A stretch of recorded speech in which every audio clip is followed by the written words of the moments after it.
नमस्कार. तर कशी आपली आय टी पब्लिक? सकाळ सकाळी आपण पहिल्या स्टेशन सोडा चाललो होतो. कारण ताई सकाळ सकाळी ट्रेन होती. मग काय स्टेशनवर आलो. कैसा लगा मेरा मजाक? 5-10 मिनिट थांबलो का रेल्वे आली. मग ताईला बाय बाय केलं आपल्या. मग स्टेशनवर डायरेक्ट बाळ्यात आलो. मग काय बाळ्यामध्ये बाह्यांचं दर्शन घेतलं. कारण गर्दी भरपूर होती. मग काय 5 मिनिट बसलो आणि परत निघालो आपण आपल्या घराकडे. जाताना मग काय कॉलेजला बघितलं. तुम्ही कोणत्या शाळेमध्ये आहे किंवा कॉलेजमध्ये आहे ते कमेंटमध्ये सांगा. मग घरून जेवण वगैरे करून आपण निघालो आपल्या कामावर. शेतामध्ये आलो पहिला आपण बॉक्स घेतली आणि बॉक्सला चिकट लावून बॉक्स तयार केला. तयार झाल्या बॉक्समध्ये बोरं भरून आपण साईडला ठेवली आणि मोकळी बॉक्स साईडला ठेवली होती. मग काय परत शेडकडे निघालो कारण आपल्याला अजून बॉक्स आणायचे होते.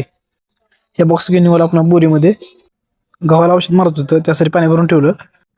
मग औषध तयार करून फवारायला सुरुवात केली. मग काय काम सुटलं, बोरं घेतली, निघालो आपल्या घराकडं. घरात जरा बाहेर हिंडायला गेलो. का शिकवट लावली होती, शिकवट हात तापत बसलो. मागचा ब्लॉग कसा वाटला कमेंट मी नक्की